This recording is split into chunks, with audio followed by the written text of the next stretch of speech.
Good evening. The Charter Township of Plymouth Board of Trustees regular meeting for Tuesday, April 9th, 2024 will come to order. Mr. Clerk, please take the roll. Trustee Stewart. Here. Trustee Monahan. Here. Trustee Kermy. Here. Trustee Buckley is excused. Clerk Forva here. Treasurer Droshevitz. Here. Supervisor Heisey. Here. We have a quorum. Okay, so tonight's Pledge of Allegiance gives us an opportunity, don't get up yet, to introduce Cub Scout Pack 293. They are the Arrow of Lights Scouts from Pack 293, comprised of 5th graders from Bird and Farrand Elementary Schools. They are attending this evening's meeting as part of their effort to learn about the role of government in our community. They are chartered by the Veterans of Foreign Wars, Post 6695 on Mill Street, and they're celebrating their 70th year of the pack this year. The boys have completed the requirements of Cub Scouts and will be crossing over from Cub Scouts to Boy Scouts on April 19th, with the majority joining Troop 1537 out of Plymouth. Pack 293 is led by Cub Master Brian Jankowski and Committee Chair Danielle Jankowski. Pack 293 Den is led by Randy Cobb and Tim Strand.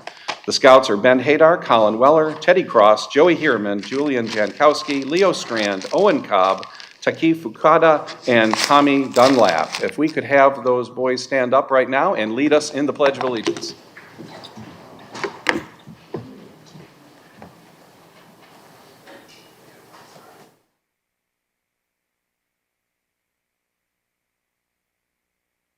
Allegiance to the flag of the United States of America and to the republic for which it stands, one nation, under God, indivisible, with liberty and justice for all. Very good. Thank you very much. And you guys can stay as long as you want. It's probably a longer than normal meeting tonight, so you might want to plan accordingly. And my mic is really hot too, so they're going to adjust that so I don't blow the speakers here. Okay, we're still going to move on now to item C. This is presentation to the Plymouth Township Community Fund.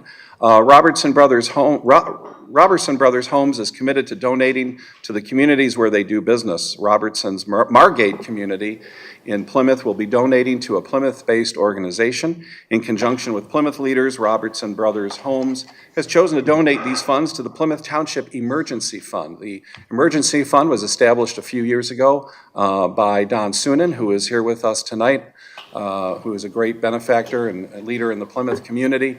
The purpose of the Emergency Fund is so that our police and firefighters can tap into these funds if necessary. For example, if a family is burned out of their home or is in need of immediate attention such as food, shelter, clothing, things like that. So we use it very sparingly, fortunately, because we don't have those kinds of crises here, but it's certainly something that we like to have on hand. And we, again, want to appreciate Don for getting that started. So if there's anybody here from Robertson Brothers, okay, come on up. And then, not sure if there's anybody here from the Canton Community Foundation or the Plymouth Community Foundation. All right, this is like Ed McMahon night here at. So why don't we do this? Why don't we turn around and we'll show everybody your fabulous big check there.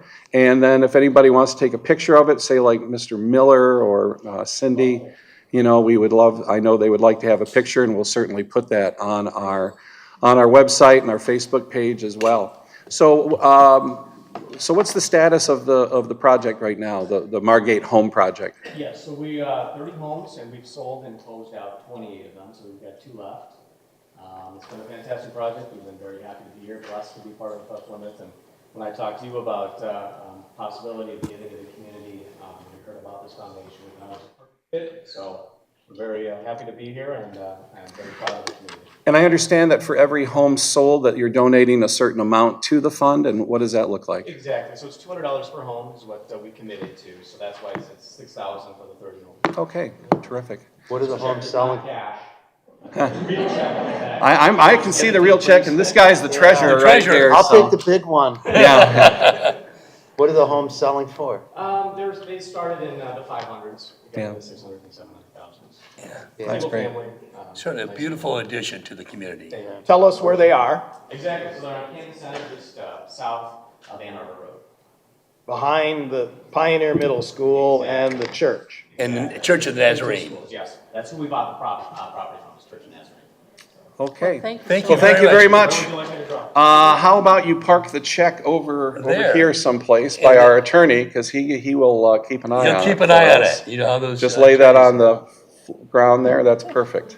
And thank you very much. We really All appreciate right. it.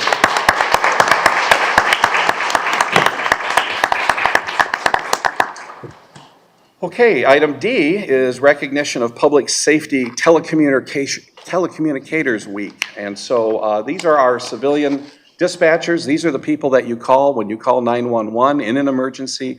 These are the men and women who answer that phone. And their boss here at Township Hall is Cindy Fell, who is our Civilian Operations Director. And Cindy is going to accept this proclamation on behalf of all of us for National Public Safety Telecommunicators Week.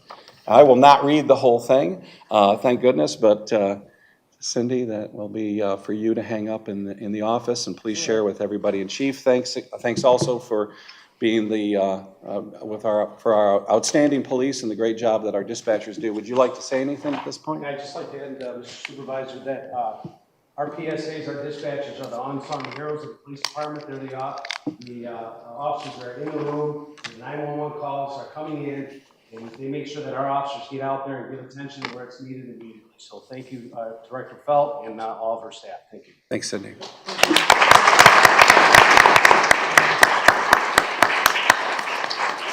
Okay, I need a motion to approve tonight's agenda. Mr. Supervisor. Mr. Clerk. I move for the approval of the agenda for Tuesday, April 9th, 2024. Motion's made by Clerk Vorba. Is there a second? Second. Second by Trustee Monahan. All those in favor signify by saying aye. Aye. Okay, consent agenda. We do have the second reading of the Parks and Recreation Ordinance and the Animals Ordinance. Those flew through the board easily a couple weeks ago. I don't know if you have any last-minute changes or additions. Is there any issue about the size and length of the leashes? Is that referenced in the ordinance? Is it referenced in the ordinance? It's not referenced in the ordinance, it's in the referenced rules. in the rules. In the rules, okay, yep, all right. So, that takes care of that. Any other questions But or where's comments? it? Okay. It's gonna be in the rule, we're gonna adopt the rules later tonight. Later, okay, good. Yep. Any other comments or questions on the consent agenda? Hearing none, I'll entertain a motion. Mr. Supervisor. Mr. Clerk. I move for the approval of the consent agenda for Tuesday, April 9th, 2024. Okay, motion's made by Clerk Vorba, is there a second? Second. Second by Treasurer Dorchevitz. You will need to take the roll on this, Jerry. Yes. Supervisor Heising. Yes. Treasurer Dorchevitz. Yes. Clerk Borba, yes. Trustee Kermy. Yes. Trustee Monahan. Yes. Trustee Stewart. Motion carries. Okay. Next up is public comment, limited to 3 minutes. What we're going to do tonight, though, if you are here on the SPARS rezoning issue, my ask is that we wait until we get to that item so that we can address everything at the same time. That'll just make it for a quicker meeting as well and more efficient, and you will certainly, everybody will get a chance to talk if you want to, at the time that the SPARS issue comes up. So this is for non-SPARS issues. 3 minutes.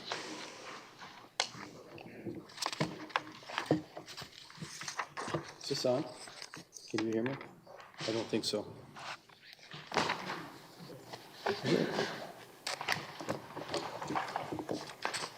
Can everybody hear me? Yes. Yes. Thank you. My name's Dale Bernhardt. First, make no mistake, I am firmly opposed to the Salem Springs wastewater facility. At the April 4th Northridge Church meeting concerning the Salem Springs sewage plant, Mr. Heisey stated, the Salem Township folks should reevaluate this entire urban services district and do what's best. But Mr. Heisey, you have told your citizens during trustee meetings that if a project is approved, a developer has the right to build on it as proposed. So for Salem, you are saying the developer's approved PUD should be overturned, but for Plymouth Township, we just have to suck it up and let the developer build. Also at the Northridge Church meeting, you said Salem residents like their lifestyle and independence and are sure they don't want this urban district in their community. Well, Mr. Heisey, we value our lifestyle and independence also, and we have been trying to maintain that for many years that you've been supervisor. It has been a constant battle with you. You have an economic development coordinator who said, I am going to fill every available open space, and if you don't like it, I'll put things in it that will make you cry. That doesn't sound like you care if we have a rural, peaceful, and independent lifestyle. Also in your speech at Northridge, you spoke about the sledge hauling trucks on Salem and our roads. At least their trucks will have easy access to M14, unlike our hundreds of trucks from the warehouses and Myers that will clog Ridge, Napier, North Territorial, and 5 Mile, and Beck, because they have no quick and easy route to M14. We got no consideration, only an outdated and incomplete traffic study. You also spoke about the Salem Springs stormwater runoff into Fells Creek, but nothing from you about the runoff from Plymouth Township developments on Ridge, Napier, and 5 Mile into Johnson Drain at our meetings. So again, I don't like the Salem Springs project. Prior to 2015, it was zoned research. Then in January 2015, a Salem board rezoned it to a planned unit development. I find it ironic that you have told Salem residents to fight this entire development. And I reiterate again, this treatment plant should not be allowed. But our residential Stop the Racetrack team fought you for over 1 year on the gambling site PUD. There was no passionate speech from you trying to stop it. So now you know what it feels like to be on the other side of a PUD. You get unintended consequences. So I see that SPARS is on the agenda for a conditional rezoning. Are you going to listen to the people and tell the developer it will not be rezoned and the people's desires are your main concern? Or will you side with the developer? Thank you. Thank you. Anybody else? Non-SPARS. Goodbye. Bye, guys. Thank you, boys. Thank you. Thank you, Bye-bye, parents, guys. too. Yeah, really. I mean, that's a commitment. Commitment. Okay, ready for this? I've been accused of not supporting the police. I don't think there's anybody that hasn't supported the police like I have. I got letters here to Chief Titterington. I've got letters from, I held a fundraiser for a scholarship. I've done all kinds of things. These are all thank yous and things I've posted up online supporting our police. And I don't think any one of you people up here in this board doesn't support our police, and that includes all of you. And I appreciate that. But I'd like you to look at this, Mr. Heisey. You got a second? These are all things that I posted up supporting the police. I have letters here. If you'd like to see them, I'd be glad to show them to you, thanking me. Okay, thank you. Thank you. Bye.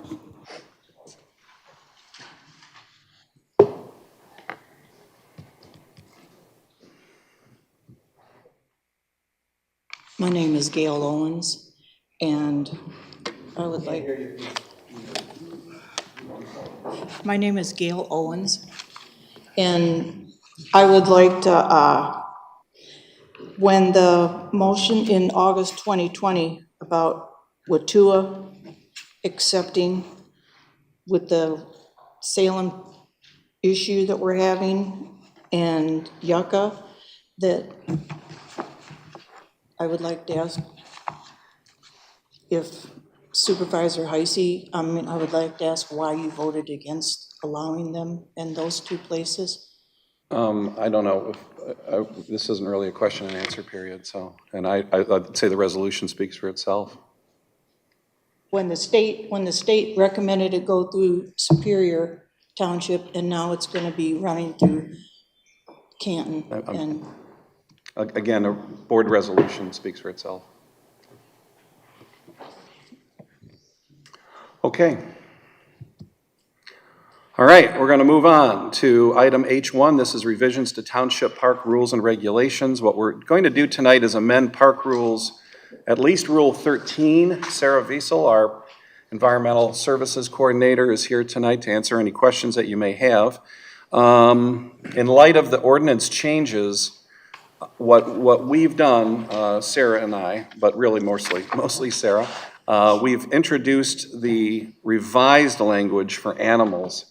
And again, this is just for conversation purposes. We're not necessarily endorsing the language in its totality, but it's designed to get the board thinking about it. Now, Jerry, you had a question about leashes? Yes, someone had mentioned, one of the trustees had mentioned that making the length of the leash 8 feet. And when I've gone around the area, and especially the state parks up at Mayberry, they have it posted as 6 feet. And so if you are going to have a length that is different than what the state has, I think it would be confusing for the public. And I think we need to have that kind of consistent statement so that the public's not confused. And I would suggest that we go back to 6 feet, which is what the state of Michigan uses. So on page 75 of 123, change it to 6 feet. Yes, In item 13. Okay. yes. Yes, I agree. That would be the recommend, is that what you're Yes, recommending yeah. as well, So Sarah? all of the Fine, go for research, it. all of the research that I've done about optimal control of an animal, of a dog, it is 4 to 6 feet when Okay. you're out in a public space. So I think if we do 6 feet, we're right in the middle there, make everybody. Okay. Sarah, is there anything else under the revised language that you, I know it's been a while since you submitted this, so are there any other changes that you would like to see at this point? I don't think so. I think it covers everything. Because I wanted that in there about cleaning up, after your pet. You Right. needed to be specific there, so. Do we have a statement in here about being licensed, or is that covered in the ordinance? In other words, we don't want It to... is in here. It is in here. Where says- is it? Help us It out. says, so they're prohibited under township ordinance except for dogs licensed in accordance with chapter 90, which would be the ordinance. Okay, that covers it. Yep. Okay. So what I would recommend here is, and I'll just take a shot at this. I move that the Board of Trustees adopt the amended park rules as attached and amended with respect to the 6 feet. 6 feet leash length. Just Second. Okay, hold on. Resolution 2024-04-0919 to become effective immediately. I'll make the motion, seconded by Mr. Kermy. Any other questions from anybody? So this means that beginning tomorrow, somebody can walk a dog in the township park? Yeah, I mean, we just wish that you clean up after yourself because we don't have any doggy mitts or anything out there right now. So, Are we Not gonna yet, get right. some of those yeah, we are. Yes. dispensers? Yeah. Yep. We'll put them Kevin in all the Bennett? parks. Hold on, Kevin Bennett's got it. You might want to make it effective upon the effective date of the ordinance Which is, amendments. it's got to be published, Right. 6 days. So I'll amend the motion to include, to become effective upon publishing. publication of Yes. the relevant ordinance provisions. Yes. So your estimate of what day the legal news will have this, the Detroit Legal News is? Well, we'll submit it tomorrow, but they have to publish it. So it's usually 6 or 7 days, isn't it?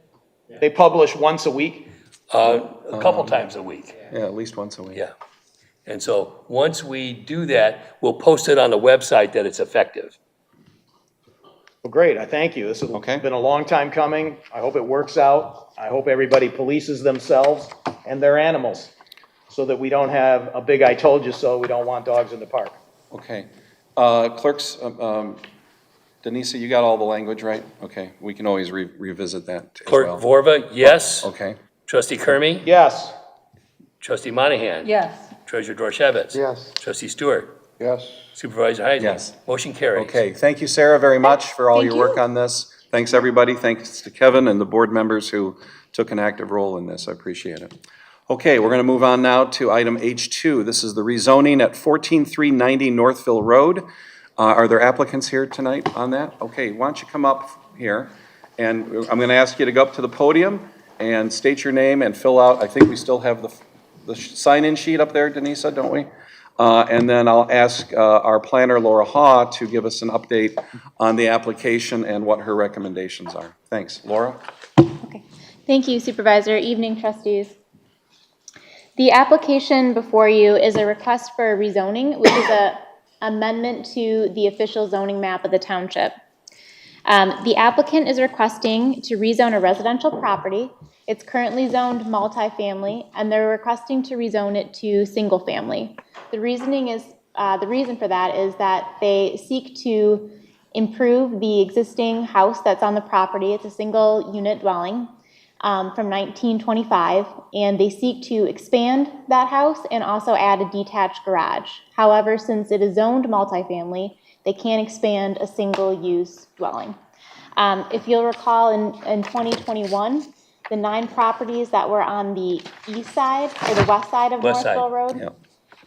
so just directly across Northville Road from the subject property, went through the same process. They were rezoned from multifamily to single family. The Planning Commission held a public hearing 2 weeks ago, March 27th. One public comment was made in general support of the project, and the Planning Commission unanimously recommended approval to the Board of Trustees. Those findings of fact are listed in the cover memo. Would you like me to read those, or? No, I don't think that's necessary. Okay. The applicant is here to answer any questions. There is a proposed motion in your packet to adopt the resolution that would authorize approval of the rezoning as recommended by the Planning Commission. Okay, any questions for Laura or for the applicant? Laura, when was it converted to R2A? We can't tell from the zoning maps that we have, likely sometime in the 70s or 80s. They only go back so far that we have printed copies of. Okay. We're not ready yet. We got to hear from him. No, we don't have to. Well, all right, I have a question for you. How much have you spent on this rezoning? Money? 2,500 as of right now. 2,500. Okay, the question I have is, the properties to the north and south are going to remain R2A? Correct. Until the property owner asks for the change? Correct. Is that the right thing to do, or should we be proactive or just leave it as up to future owners? It's definitely a matter that the Planning Commission should consider, because some of those lots do have an existing home on it. Some are vacant and could accommodate multifamily, and we continue to receive inquiries about those properties that are vacant for multifamily. So what is your advice, your recommendation? Right now, Change it or let it roll out from each particular owner? So potentially we could have an owner that would request this again, a switch from R2A, multifamily, to single family, R1, but then a builder could come and build an apartment complex in the intervening lot as R2A? yes, it would be more like a 4-unit attached product. Right, Those but it would lots be are smaller. But you would have, all right, so it'd be a duplex or a quadplex. So we would have that kind of mixed situation. Is that what we want? I'm being rhetorical. I don't know. I don't have an opinion yet. Yeah, I think that would be fine on Northville Road. The other option is to amend your zoning ordinance, the multifamily section, to allow for existing single-family homes to be expanded upon. Right now, you don't have that latitude in your ordinance. Yeah, I'm not. Which is that's highly restrictive. If you have to make an addition, you cannot make a change. You can't do it. No building permit will be issued. You probably found that out the hard way. You went to get a building permit and they said, oh, you can't because you're in the wrong zoning district. Correct. It's a non-conforming use right now. Non-conforming, yeah. All of the single families are non-conforming that are in there. Correct. Yeah, and so, but it's not unusual to have a mixed use type situation. So this is really a benefit to that particular area. Yeah. That people could take these houses and either convert them from a duplex or something like that to a single family. It would be beneficial, I think. You mentioned 9 homes before have done this. On the other side. On the other side, did they have to individually ask for the zoning? They actually applied together under one application. There is Okay. consensus among them. Any other questions or comments? Audrey, I think you jumped in there.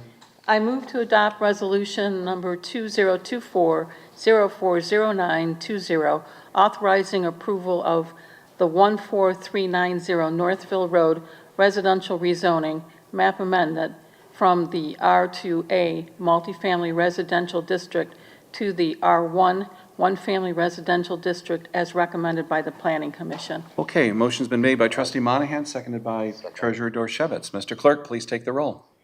Trustee Stewart. Yes. Supervisor Heising. Yes. Treasurer Dorchevitz. Yes. Trustee Monahan. Yes. Trustee Kermy. Yes. Clerk Vorba, yes. Motion carries. Okay, item H3 is the conditional rezoning, and thank you very much, and good luck with your project. We We appreciate it. appreciate you It's doing great this. that you're Thank you. investing in the community. We like to see that. Other people have done the same thing, so Yeah. we appreciate it. Yeah. Okay, item 3 is the conditional rezoning at Spars Greenhouse. So we have the applicants here, we have Laura Haw, the planner again. What I'd like to do is have Laura start us off and tell us what's up today with this project. If we have any questions for the developers, I would ask that the board would ask questions of the developers as well, and then we'll take public comment on this item. Great, thank Okay. you. So this is another map amendment application. So this is another rezoning to the official zoning map. But this is a conditional rezoning, which is different than the project that we just discussed. The applicant is proposing to change the zoning on the property, and in this case, it's going from R1 to C2. However, the applicant is also offering voluntarily that conditions be placed on the property that will run with the land. And they've included in your packet is their statement of voluntary conditions. So even though it's a rezoning to the C2, they're limiting the number of uses that would be allowed in the future on that property. So it's not just a rezoning to the C2 with all those uses in the ordinance. That's an important distinction. And if there's questions on the conditional rezoning process, I think Attorney Bennett can handle them or discuss those more in detail with you. This project was before the Board of Trustees as a discussion item last year, so I know you're familiar with that project. Since that time, the applicant has revised their plans after hearing additional public comment at the Planning Commission meetings. The 5 parcels that make up this development site are located on the northwest corner of Lily and Joy Road, and they currently contain the Spars Flower and Greenhouse Shop and 3 single-family detached units. The development proposal is also included in your packets, which shows that they are proposing to reduce the building footprint of the Spars Greenhouse and keep that as a flower shop, that they are proposing a mixed-use building on the very corner of Lily and Joy Road that would have first floor commercial, office, and medical uses potentially. And the second floor would be 8 loft apartment units. And then the balance of the site to the north would remain a residential use, assisted living, 48 bedroom, 1-bedroom units. The Planning Commission also held a public hearing on March 27th, and 10 public comments were made in general opposition of the project. Then the Planning Commission recommended approval of this conditional rezoning to the board. It was a 5-2 vote. The planner's report, 4-2. 4-2. The planner's report details the findings of fact for the recommendation, which includes the following. The mixed-use development with both elderly housing and several multifamily loft units is consistent with several strategies of the 2015 master plan to encourage a variety of housing types and residential living environments, and it recognizes that Plymouth Township's population is maturing and encourages senior housing developments. The second finding is that the use establishes an appropriate transition of land from major commercial corridors of Joy and Lily Road with the existing single-unit development to the north and northwest. There's 2 strategies of the 2015 master plan that this supports. Continue to use multifamily and office land uses as a transition. between existing single-family development and more intensive land uses, and to restrict multifamily residential to locations which have direct access to major thoroughfares. Both Lilly and Joy Road are major thoroughfares in the township's master plan. The project also supports the master plan strategy to improve safety by reducing vehicular conflict points and eliminating curb cuts where possible. It is consistent with the 2015 master plan future land use map in terms of its redevelopment proposal. There is an overlay on the future land use map for this area in the adopted master plan that strives to achieve stability for the area, to assemble individual parcels for redevelopment, and ensure compatibility in the design and function with abutting land uses. Another finding was that the assisted living facility with 48 one-bedroom units is less intensive than the ordinance definition of a large-scale use in terms of a convalescent or nursing home, which are allowed as a special land use in all residential districts today. That the applicant is limiting the building height of the assisted living facility that's on the entire northern portion of the property to 1 story in height. So the building height is no greater than the maximum building height allowed in the adjoining residential districts. The redevelopment of this property with a conditional rezoning and eventually a PUD allows for the SPARS greenhouse to become a legally conforming use and dimensionally conforming.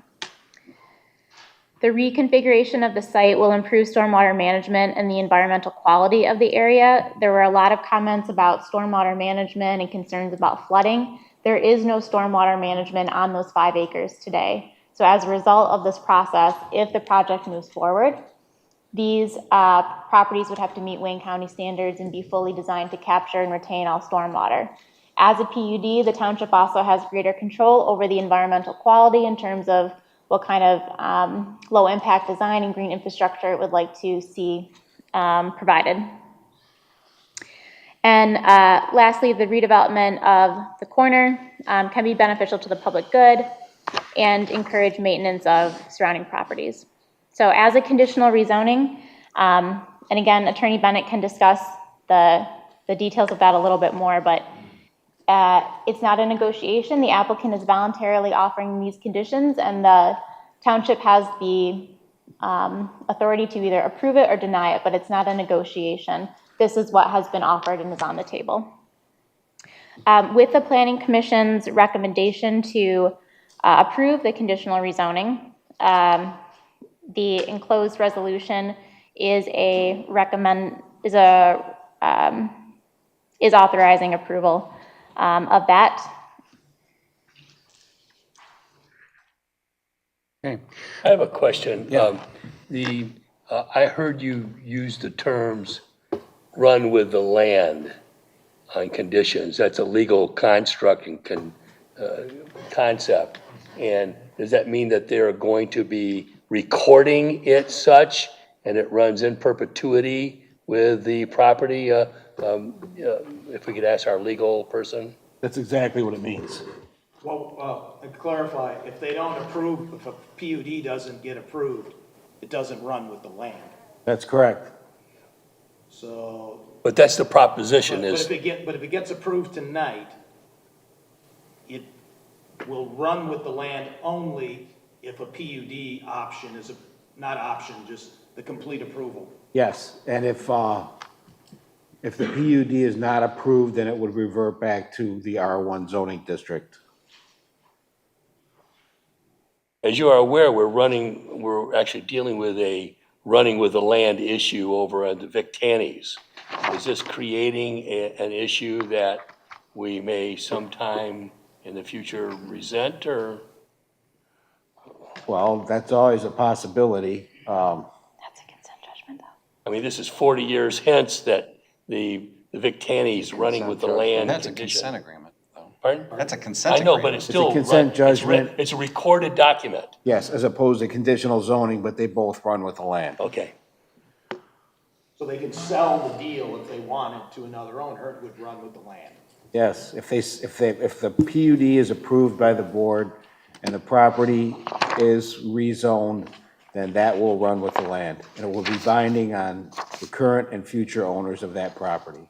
So, in other words, the assisted living facility could only be an assisted living facility forever. Yes. In their statement of voluntary conditions, they restricted the use of the property explicitly to the existing Spars greenhouse and flower shop, elderly housing, one-story building. At the southeast corner of the parcels, corner of Joy and Lily Roads, construct a mixed-use building with a first floor commercial office, medical uses, and second floor loft apartments. And those will be running with the land. Okay. Laura? Yeah. I see that there's some barrier between this project and those homes. Is all that going to be maintained? Yes, so right now, this is a concept plan of what this would look like, but it still would have to go through the PUD process.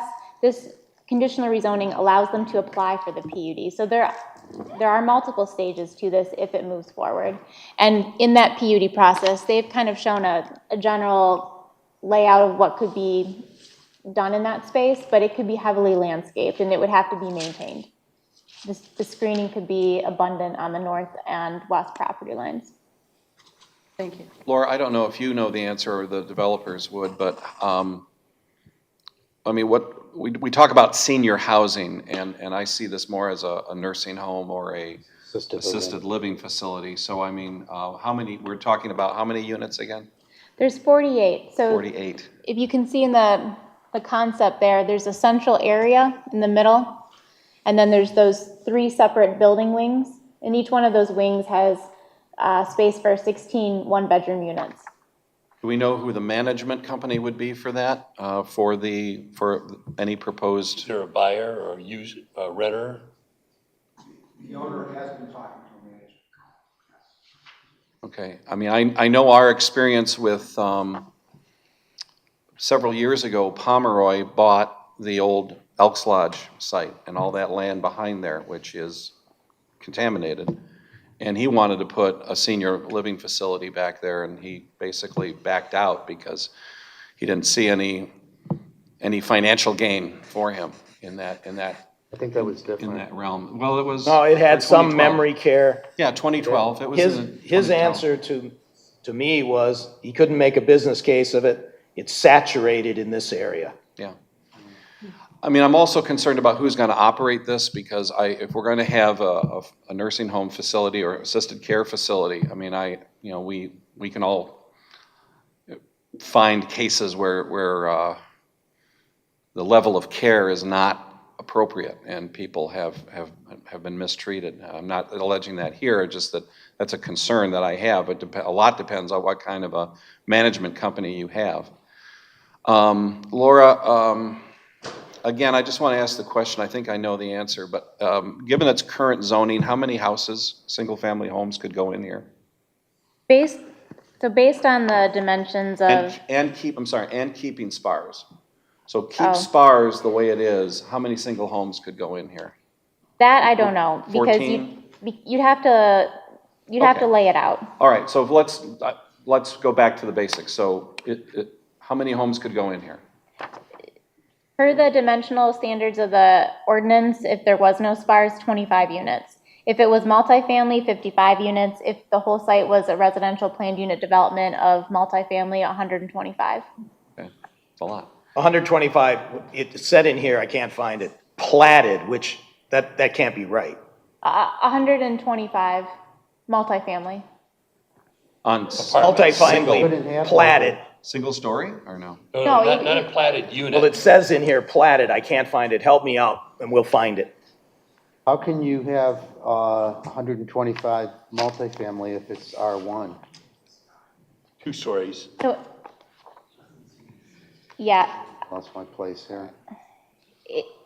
If it was developed under a planned unit development, it would be multifamily. Oh, okay, so I don't let's wanna go, get down just that go rabbit back, let's go back to the basics. Under current zoning, I'm going back to what I thought you said at a previous board meeting.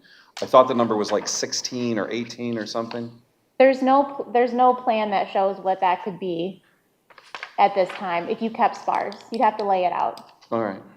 But look, But help me find that spot where you. not to badger the question, but I'm gonna badger the question a little. What can they do as a matter of right that would not require approval of the board? So a PUD would require approval of the board. Right, and this is gonna get a little bit complicated because this development site is 5 separate parcels. So you're talking about, unless you if you combine them, if SPAR stays, if they stay, the individual parcels how they are, and those are individually subdivided, if you do a reconfiguration and revise those existing lot lines, there's a lot of different development scenarios that you could apply to this site because there's 5 separate parcels. And depending on the homes that you demolish, there's a lot of ifs. Okay, any other questions for Let's Laura? go to page 104. There is a chart in the bottom third of the page. Yes, 104. yes, these are the numbers I just read. Okay, it says, where did I see platted in here? Is it 25 units, potentially more with a platted subdivision, There it is. assuming a cluster housing option is utilized? So if they wanted to do a cluster housing option and site condo the property. So that would be Depends on- 25 detached or attached Or attached, units, single family, platted. Platted means not a PUD. right, yeah, that's the last row in this table. All right, the PUD. and cluster housing option. And 35 feet high, right? Yes, Pardon, what did you say? They could be 35 feet high. yes, that's the maximum building which height in the is residential 2.5 district. stories. Yeah, And then if you had an apartment building, which is R2A, correct, that would be 55 units. correct, And a planned unit development would be 125. correct. All right, that's what I'm trying to understand. Okay, so by not doing a PUD, you could get up to 25 units in there, either single story or 2-story buildings, correct? Yes, potentially.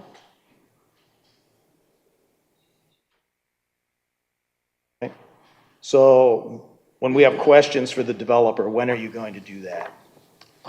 As long as we're all set with Laura for the time being, I'm sure we'll be coming back to you, but I would ask that the developer's agent come forward, be ready to answer any questions that we may have.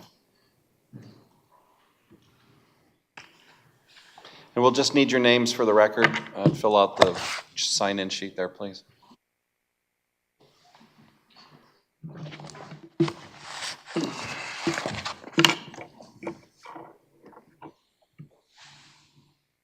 Did we pull up the presentations site plan? Sorry? Can we pull up the presentation site plan? From the Planning Commission? The one that, yeah, that The I one that we given just Laura that showed? she put in her report. It was up a minute ago. Okay, yeah, well, you got Bob brought it up. So it's somewhere around page 100 or something like that. This one? Yes. Just keep going up. That It's would, from the Planning Commission. either one of those would work. Which one, which do you prefer? Makes it a little easier to see, it's a little bigger. My name's Scott Wright, I'm the architect working with the owner and developer. We said we saw you here last year. As we told the Planning Commission, we have listened to the concerns of the Planning Commission, the Board of Trustees, the residents, and looked at different ways of developing this property while keeping SPARs. As many of you, if you've driven by, you see that they've invested thousands of dollars into that facility, into the building with new greenhouses and improvements to the property because they want to keep that as a viable business.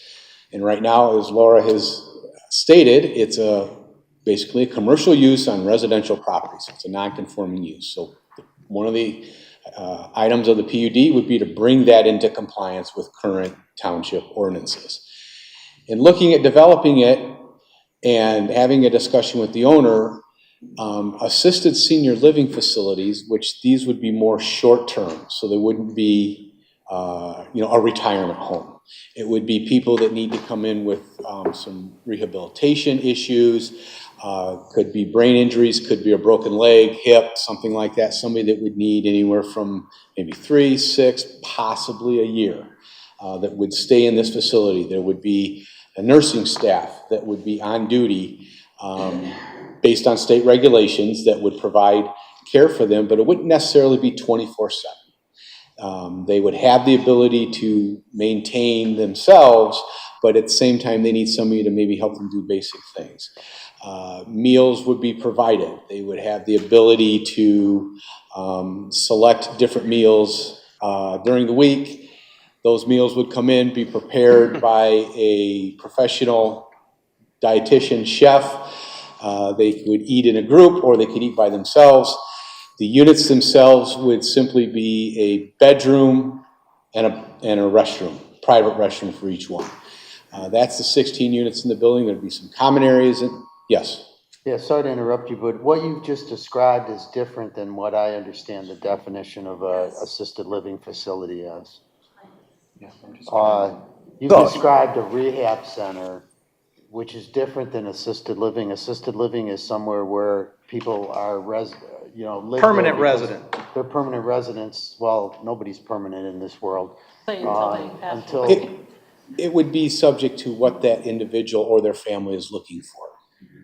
So the company, the management company we're talking with is more of a short term. Now, short term is a relative term. It could be, like I said, 3 months, 6 months, 12 months. It could be longer than that. But it's assisted senior living. So the goal is to help seniors, whether, I want to say it could be end of life, but it wouldn't necessarily be end of life, but it could be somebody that needs a short term.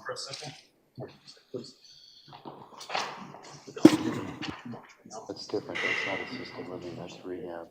That's different.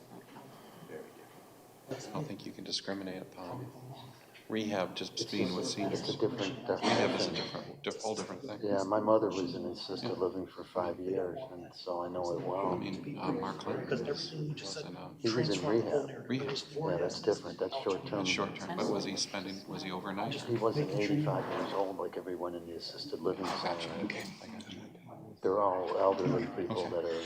in the Okay. days. Okay, so back to the assisted senior living.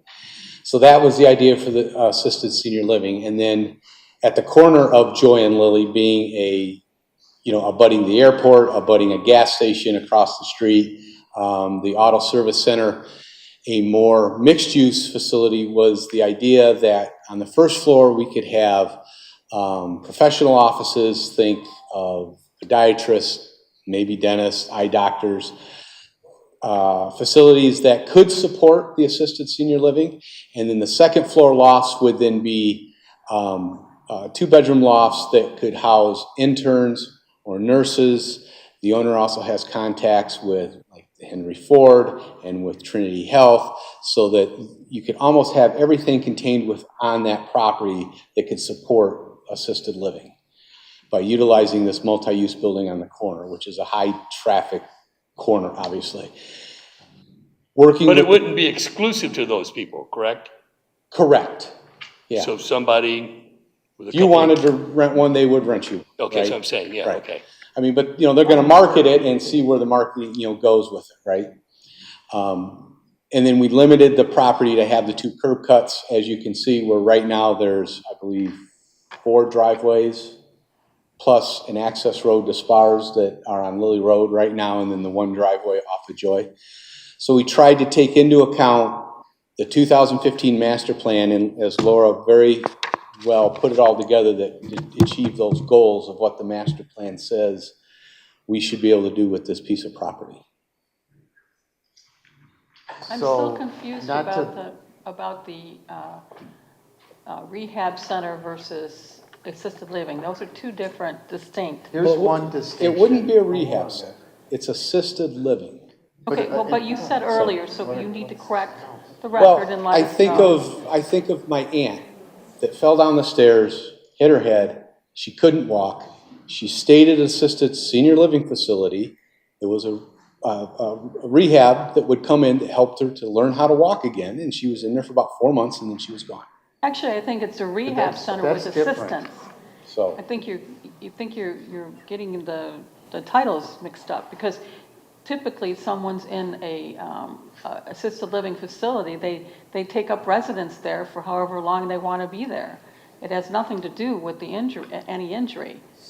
So to draw a distinction, in an assisted living facility, you have a lease, and you're leasing like an apartment. My mother was in one for 4 years, and it was assisted living, and there's a lease versus it's not a short-term stay. Your intent is to stay there, until you need to go to a nursing home or until you pass away. or That's until you different. need more intensive care. But it's different. Well, rehab is is traditionally short-term. paid by insurance And it's for the in and first out. 90 I'm there days. because I broke my hip, but I'm going back to my home in 3 months when I'm healed. If I could jump in here, I'm Paul Sugamelli, I'm counsel for the developer as well. The intent here, and to be clear, this is a conditional rezoning, so the intent here is assisted living. All the questions in terms of use, that gets put that gets determined by the municipality here by virtue of the actual application on the PUD. You actually have more control over what goes in there than we do.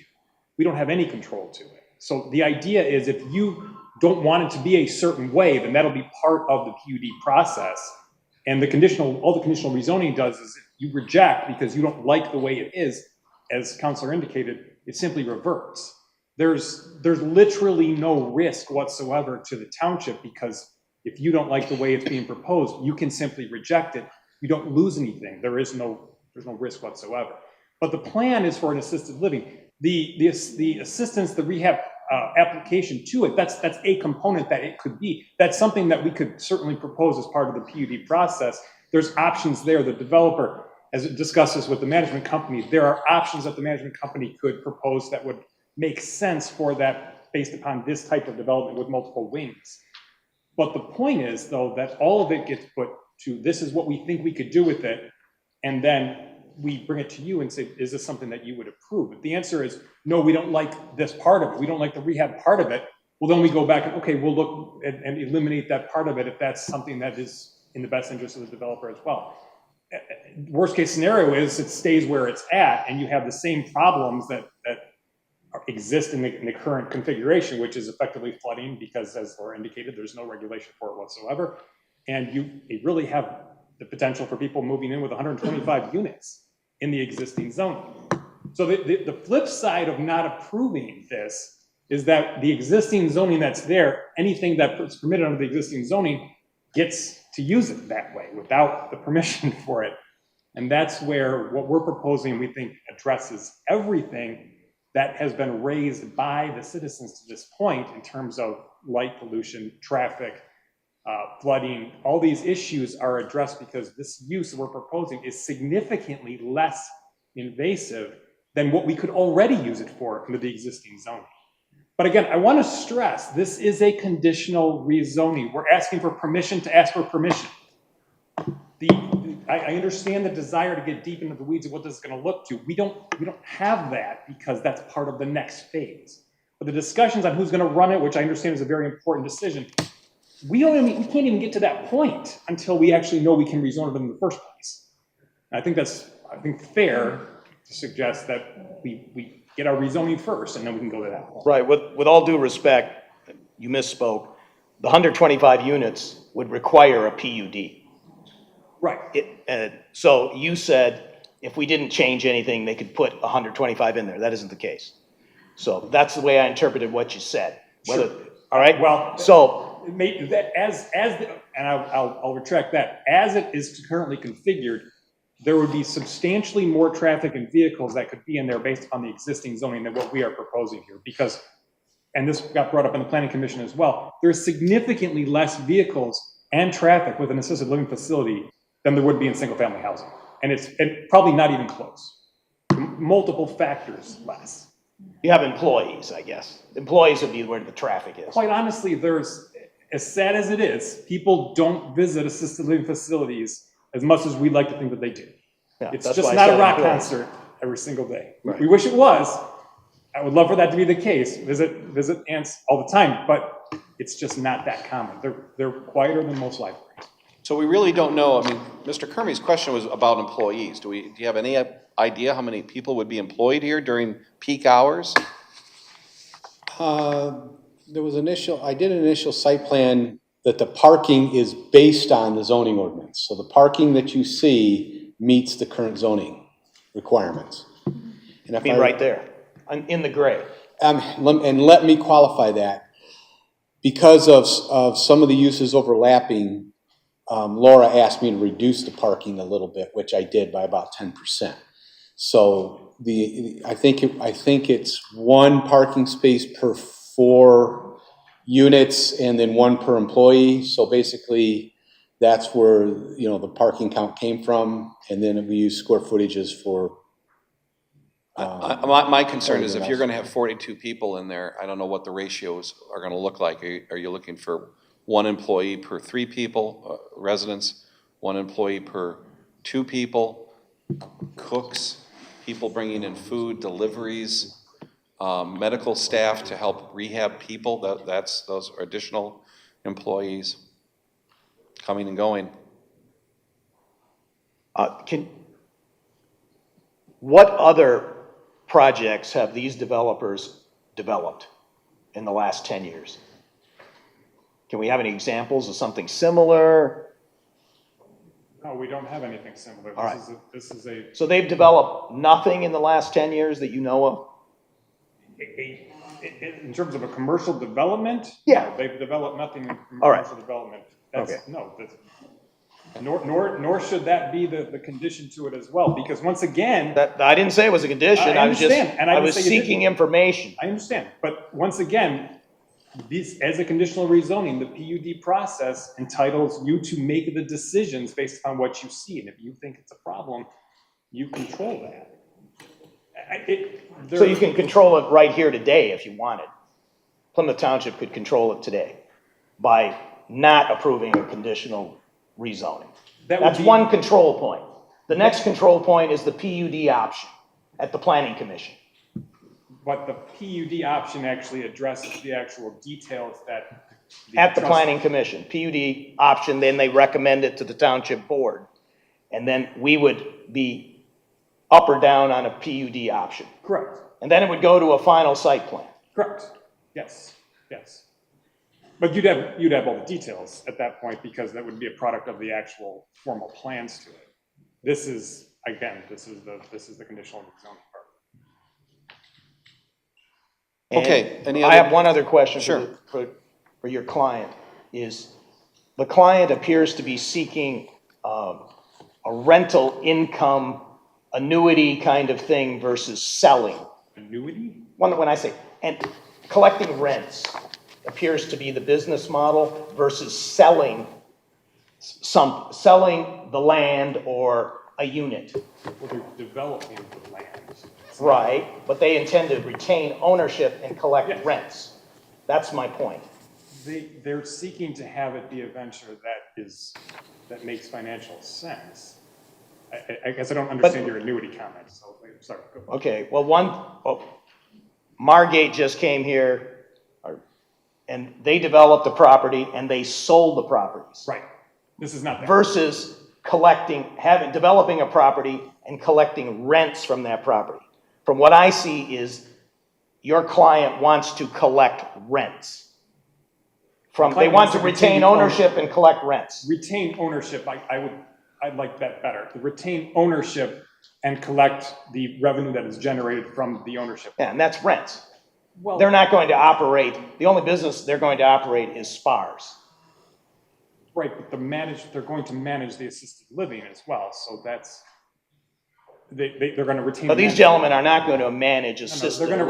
They're going to retain a management company but they're going to employ the management company. So I don't know if that constitutes. Well, usually the management company pays rent to you. They lease the facility and run it. That's the way it's done. Right. In fact, in a lot of big operations, there's companies that all they are is in the real estate business, and they lease assisted living, skilled nursing, and other senior facilities to operators. Right. but they retain ownership Yes. and they have a lease.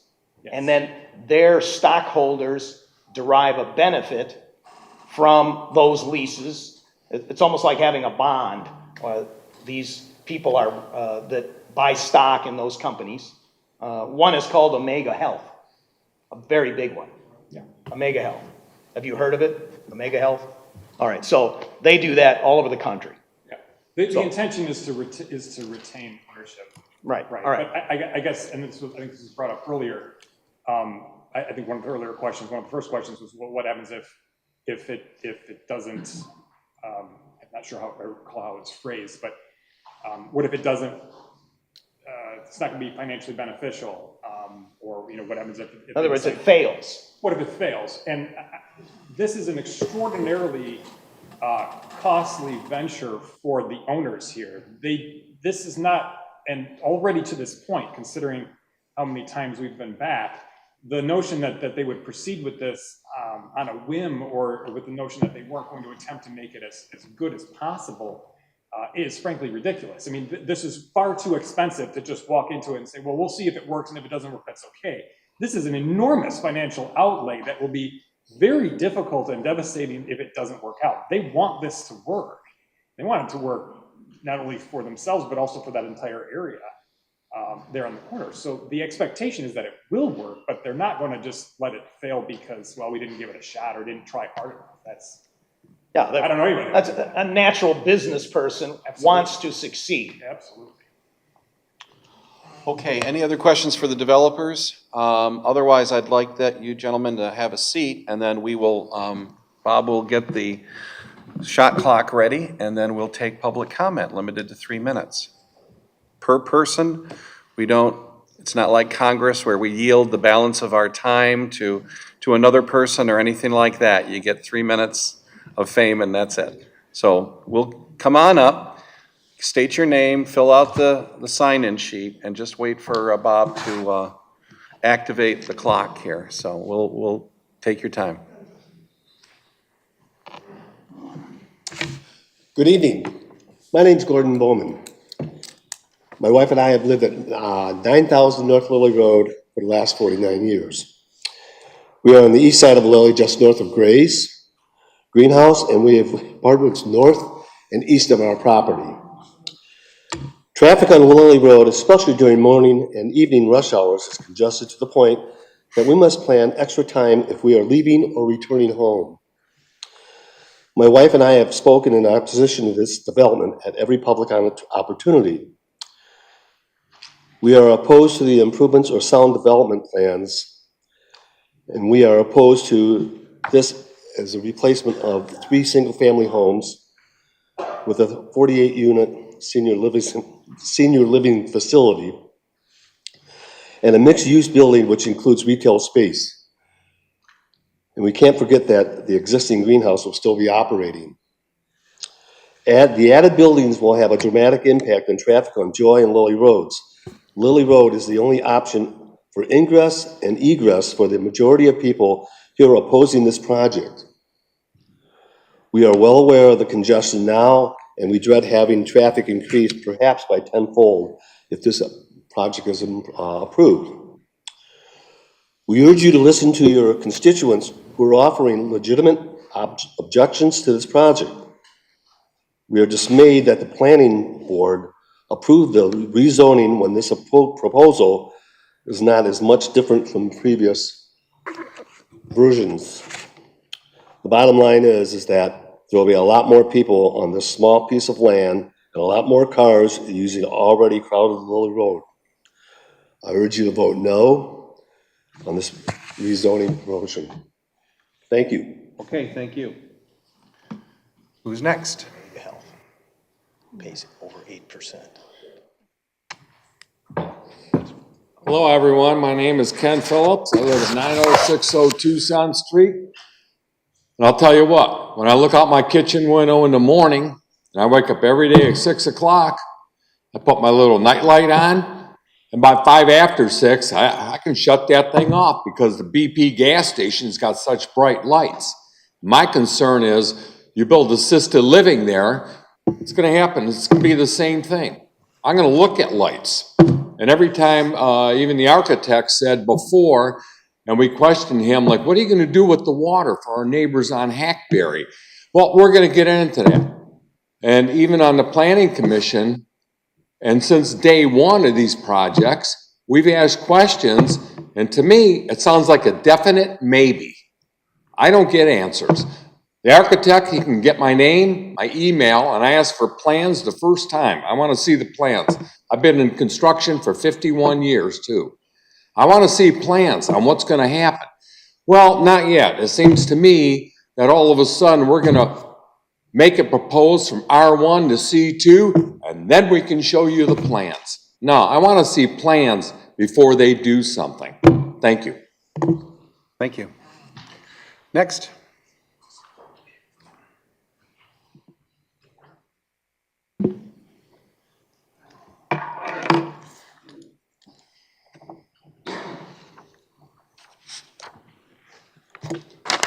Wendy Harless.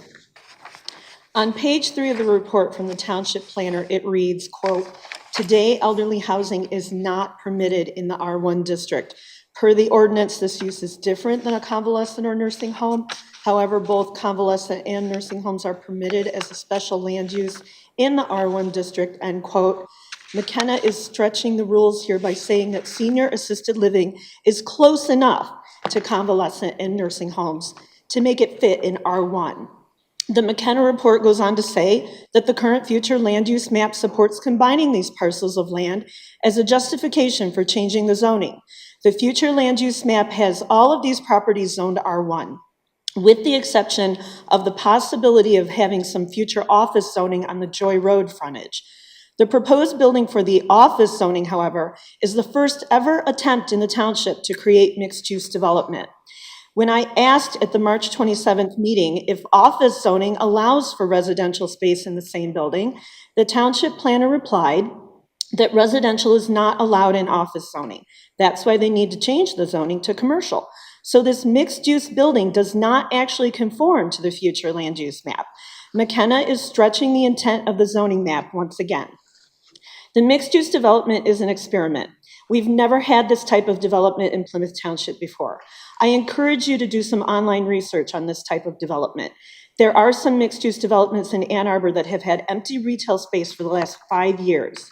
Lastly, I would like to point out that changing R1 residential that has been R1 residential for over 50 years and is designated on the future land use map to remain R1 residential, just because a developer has purchased several adjoining single-family residences and they happen to be located on a major road, will set a legal precedent that developers can purchase several homes in a neighborhood if they front a major road and demand that the zoning be changed for those parcels so that they can build commercial buildings on those parcels because you have already allowed it with this case. Please think of all the neighborhoods we have in Plymouth Township that front along major roads that developers will now be eyeing as their next commercial development. If the township allows this change from R1 to C2, no neighborhood will be safe from being forced to live right next to commercial development. We hope that you will see that this is wrong to take single-family homes that are R1 and change them to commercial zoning. The people of Plymouth want stability, not experiments, not living next door to commercial that we never expected to be dealing with, and certainly not a local government that stretches the intent of the zoning definitions to accommodate a developer who purchased property that does not have the zoning that fits with what they would like to build. Thank you. Thank you. Anybody else? In here.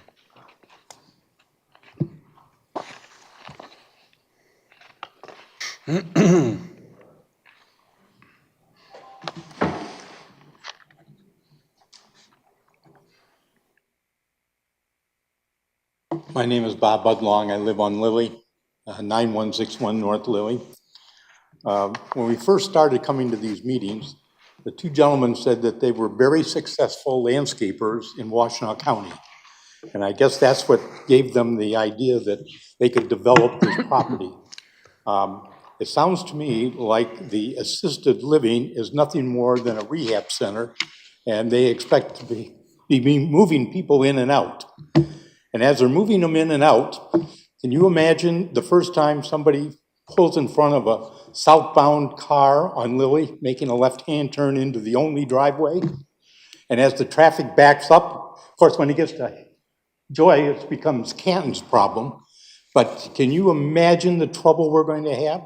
And heaven help us if it happens to be a bus involved. Secondly, I think the lady said that the Spars building was going to remain the same. When I was in there the last time buying flowers, the ladies were all excited about the addition going on to the Spars building and how it was going to be so much larger and be able to offer more than they ever have in the past. I can't help but think that the whole idea behind this project is we really don't care what we build, as long as we have federal tax money coming in every month to pad our pockets. I can't imagine FAA saying, oh, sure, build a multi-story building right across the street from an airport. That doesn't make a lot of sense to me, but maybe that's the law. But like I say, I don't think these gentlemen have told us what they intend to build. I think they plan to wear you people down and eventually get to the point where all of us are home and they can come in and say, okay, now we've been promising, but this is what we really want to build. And I don't believe a word they're saying. Thank you. Okay. Anyone else at this time? Okay.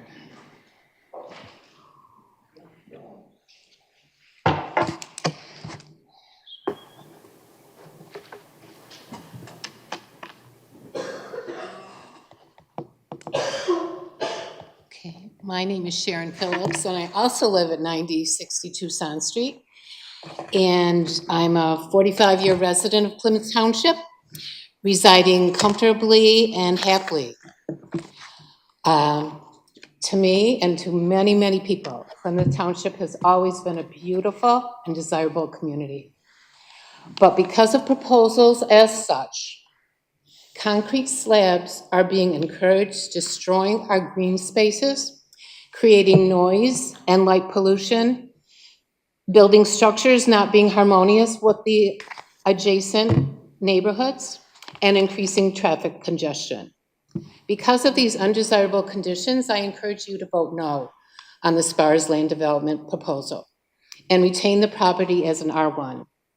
I am not opposed to building one-story ranches or even two-story houses or detached condos, a great need in this community.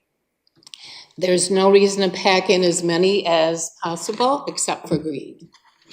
And now I'd like to address some of the benefits that have been posted by the Spars. Number one, new gateway into the township. Okay, they want to build an almost 8,000 square foot building on the corner of Joy and Lily. Do you realize that a mansion is 8,000 feet? That is the size of a mansion.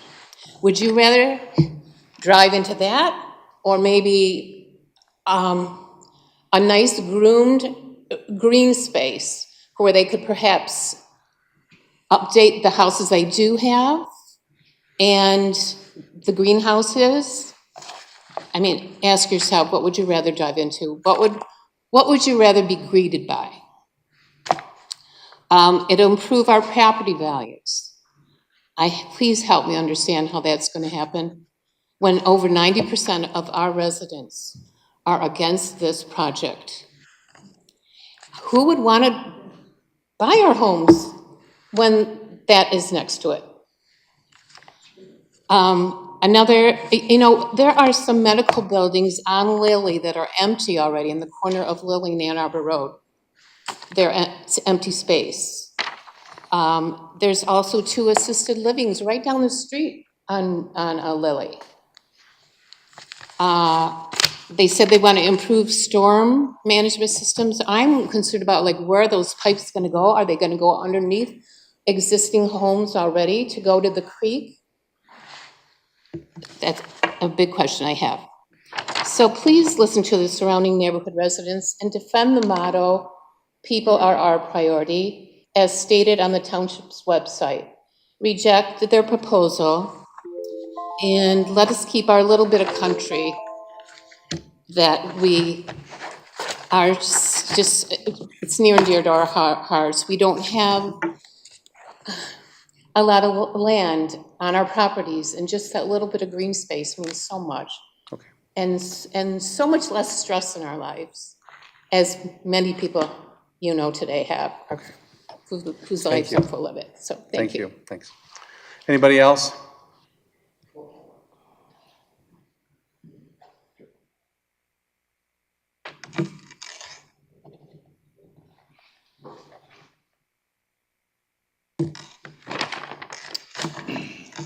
My name is Maria Sider. My husband, deceased husband, spoke many times at those meetings here. I live on 9020 Hackberry Avenue for the last 41 years. We are here to reject the proposal of rezoning at Sparse Greenhouse. Mrs. Nagy knew its zoning when he purchased that property. I don't understand why we are here again and again and again since last year to cater to one man who promised him that that can be changed zoning on his property. We, the community of that neighborhood, who live there, many of us for decades, who keeps it safe, intact, are not heard. We all ask for in-depth study of traffic on Lily and Joy by independent source. No municipality would approve rezoning without independent traffic study. There are cars flying through our neighborhood at high speed, seeking shortcuts to Joy Road. I think there will be negligence if or when accidents occur. Just because owner without roots in this community and with no ties to town wants to change the neighborhood, I feel it's a money grab project. He will develop, sell it, and leave. Our property value will go down. Will you lower our property taxes when it does? I can guarantee, if approved, we will be here demanding lowering our taxes. We are here to preserve our neighborhood so young families that moved in can have a chance to raise their families like we did, playing street hockey or other games without worrying about kids' safety. As a last note, we are not against development. We are against this development. If Mr. Nagy would merely work with his neighbors, we could reach a mutually beneficial solution that would improve our town and add much-needed single-family homes. Thank you. Anybody else at this time? Okay.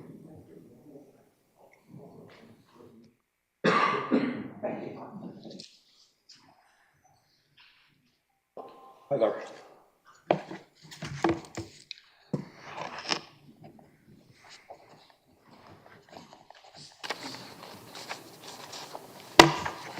Good evening.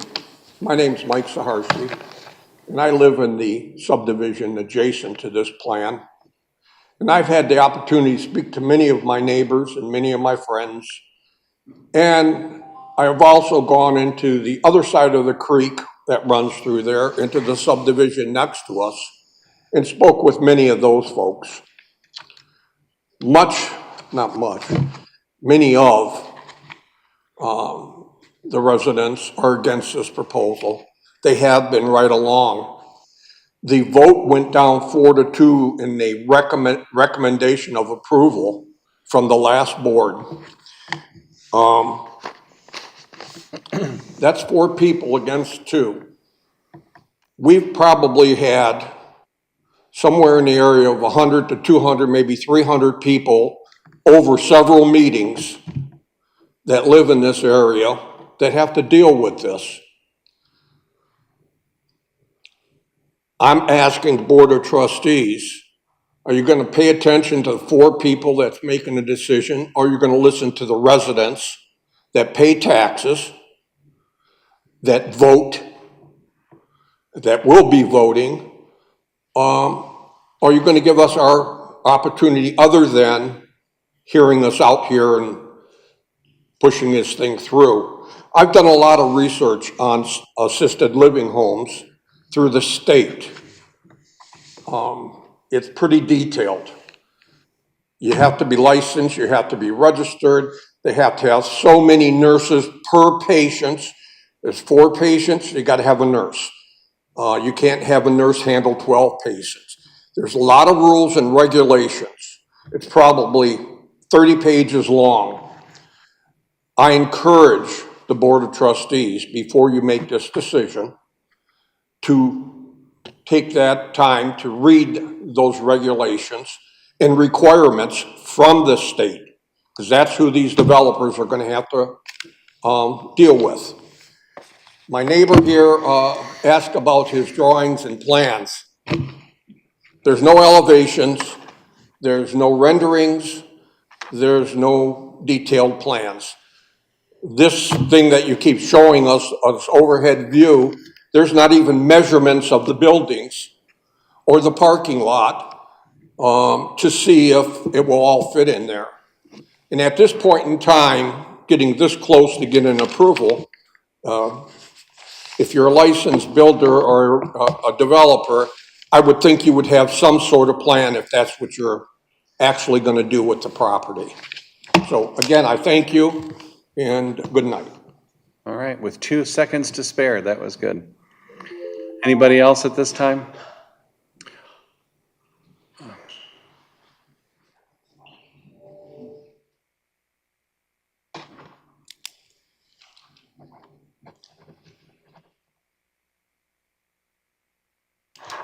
Hi, my name is Stacy Romine.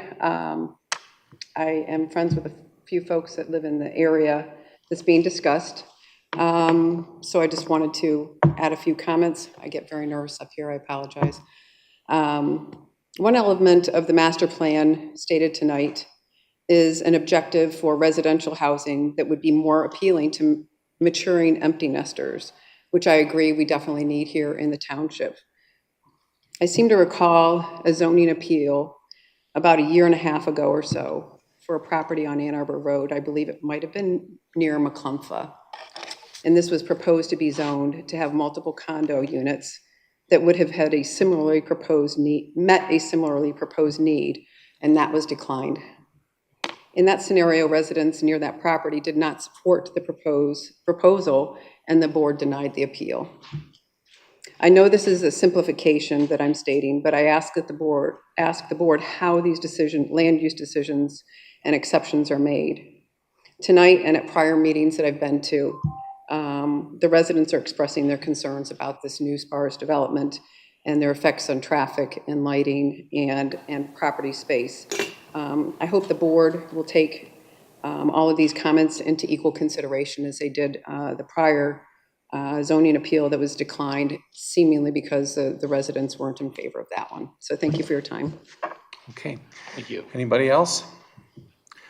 All right, at this time, I will entertain a motion based on the proposed motion in front of us on page 3 of the report, which is packet page 96 of 123.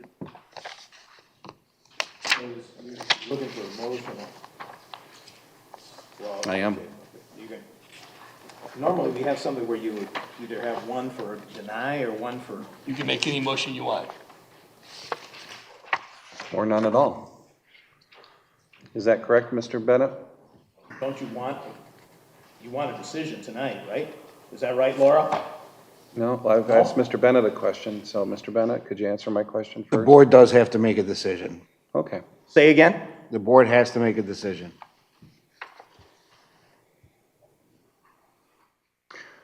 So the motion could be amended. I'll make a motion. I move to deny resolution number 2024-040921, authorizing approval of the conditional rezoning for the Sparks Greenhouse redevelopment from the R1 one family residential district to the C2 general commercial district as recommended by the planning commission. Okay, Second. motion's been made by Treasurer Dorchevitz. Is there a second? Second. Second by Trustee Monahan. Mr. Clerk, please take Now, the roll. I've been trying my darndest not to yes say means anything you tonight. deny. I've been trying my darndest not to say anything tonight, but for the record, because my experience with a lot of local governments for decades is that you clarify that a yes vote is to deny. Doing That's that what right I'm now, doing sir. right now. That's what I We're was doing doing. that right Okay, now. I just wanted to put that on record. So the. A yes vote for is the to re- deny. Trustee Stewart, I'm the clerk, I'm calling the roll. So a yes vote means you are denying you are agreeing with the denial. The motion is to deny, Right. so if you vote yes, you're voting to deny. Okay. Mr. Clerk, please take the roll. Yes means no. Yes means no to the project. Trustee Kermy, Yes. Treasurer Dorchevitz, Yes. Trustee Stewart, Yes. Trustee Monahan, Yes. Clerk Vorba, yes. Supervisor Heisey. Yes. Motion carries to deny. Okay. We're going to move on then to item H4, the Treasurer's Annual Report. Mr. Dorchevitz. This is exciting stuff. I know, I've been waiting all night. Baited. Any chance for a couple minute break, 2-minute break? Sure. You want to have a 2-minute break? Yeah, potty break. All right. So what we're going to do, folks, is we're going to take a 2-minute, brief 2-minute recess.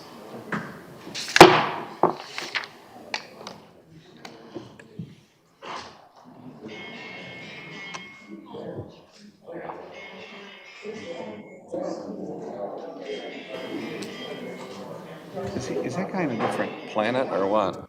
Huh? Who? Like,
He's still out there. yeah, he's out there. Where's Kermit? I don't know.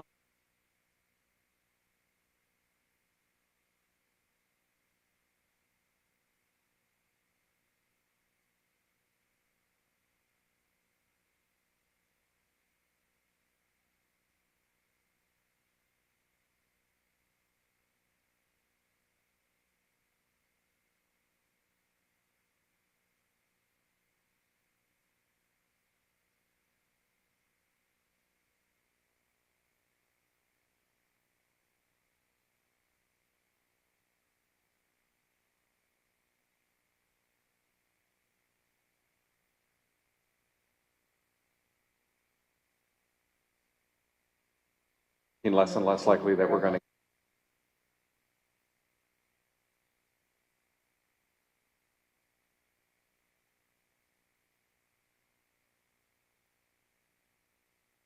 I don't want to go. I All really right, don't let's go. wanna go. Kermit's here. Let's go, Chuck. Okay, we're going to reconvene. Mr. Stewart is still in the men's room. Yeah, well, he's been in there for a while.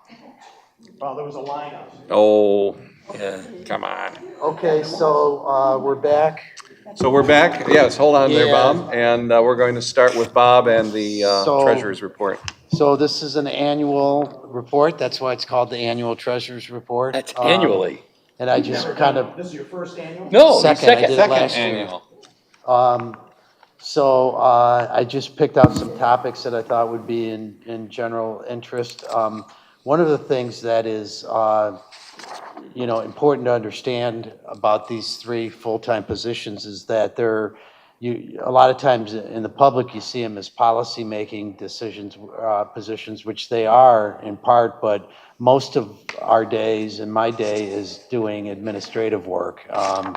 And it's collecting the taxes and dispersing the taxes. So I wanted to cover some of the background, major activities, and so on, and here's the agenda. But we kind of have an informal service level goal in our office, which is, you're next in line. So even during the busiest of tax seasons, during the busiest times during tax season, I'll jump out and take payments, and because we don't want people to have to wait more than a few minutes when they come into Township Hall. And it's really important to us that people have a good experience in Township Hall. So we really try to live that principle.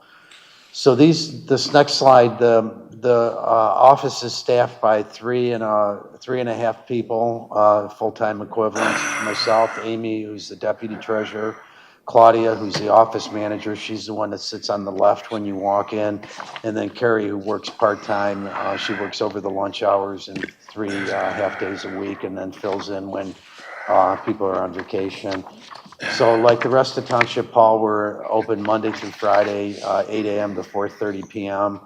We processed in the last 12 months, we processed 52,000 payments covering about 50 quick categories, totaling $107 million in revenue, in payments, I should say, of which about 81 million of that is taxes, and the rest are the other 45 categories. So one of the key statutory duties of the treasurer is to collect the taxes, and then every 2 weeks you disperse to the agencies. So you calculate how much of what you collected in that 2-week period goes to Wayne County, how much goes to Plymouth Township, how much goes to the library, to the schools, to Schoolcraft, and the special captures, and make those payments, and then track those payments and do the accounting behind those payments. So it's statutory, it's required by law that those disbursements happen within 10 days after the 15th of the month and the end of the month. And a lot of this is, I kind of call it, rinse, repeat, because it's very process driven and repetitive throughout the year. So we do a monthly settlement with the county. We calculate and print and mail all the tax bills, do the check runs, the payroll, make sure the MERS gets their contributions, deliver files to the mortgage company. So what happens if you escrow your taxes is the mortgage company actually, they send us files that say, please give us the tax bills for these parcels, and we send the bills to the mortgage companies, and then when they send the payments back, we process those. Daily bank deposits, handle the checks and electronic payments, the online payments. We deal with the delinquent water bills and provide those as assessments that go on to the tax bills in the winter. Sometimes there's some bankruptcy claims that we might have a personal property claim against somebody that's organization that is bankrupted. Do the annual settlements, the monthly tax reports, On March 1st, every year, we send the delinquent taxes to Wayne County. So any taxes that are not paid by March 1st are no longer in our hands. They're turned over to the county, and the county then goes through its process to collect it, and they make the township whole. Sorry, I'm trying to look at everybody. Now, when they make the whole, do they pay us ahead of time, or do they pay us when they get it? Yeah, they pay us ahead of time. That's why, okay, right. Yeah. There's also special projects. So when I talked about that, there's kind of like three pillars. One pillar is, you sit in this position as a policymaker, like we did tonight. One pillar is administrative, which is most of my day. And the third pillar is special projects. I sometimes will contribute to other things going on in the township because I happen to have some skills that I can lend to that, even though those are not directly related to the treasurer's position. We have regulatory filings, reconcile the bank accounts, do the wire transfers, and then do all the accounting and billing for the special assessment districts, which are the road repairs and the sidewalk replacements. If I can add, Bob, when Bob collects all the money for the different entities, whether it's Wayne County, the schools, Schoolcraft, he then disperses that money. He sends a wire notice to the bank, and then the bank calls the clerk's department to confirm that. So there's complete separation of powers, and so that no one can send money to the Swiss bank account or to the Bahamas. I tried, and they shut that down They shut it quickly. down right away. But so there is checks and balances is what I want the public to know, that we work in unison in doing that. So I issue the wire transfer, but Jerry has to approve that, so it keeps it in two separate areas. So in the payments and collections, there's 74 different categories that we might receive a payment. Those are the most common ones. Of course, the taxes, water bills, special assessment, permits, passport fees, dog licenses, and transportation fees. And then there's building permits are, daily. We receive daily payments for those. As we talked about, there's payment options are, you can come in Township Hall, you can drop them in the box out in front. You can pay online or you can pay by mail. I do caution against using the mail. If you do, for water bills, if it doesn't make it to us in time, the penalty is nominal. But for tax bills, if you do send your tax bill by mail, what I recommend you do is give it about 10 days and then call us or go online, and we're happy to look it up to make sure that it's been posted, because we've had a really bad time with the mail in the last year or two. In fact, 2 days ago, I received a payment for $40-some thousand from a business that was sent certified mail on February the 5th, and I got it last Friday. But just call us if you want to use the mail or you pay online, and we're happy to look it up for you. The payment methods are check, cash, ACH. We only do water for ACH. We don't do taxes, because I don't want to dip into somebody's bank account and take out $3,000, and if they maybe have not been ready for that.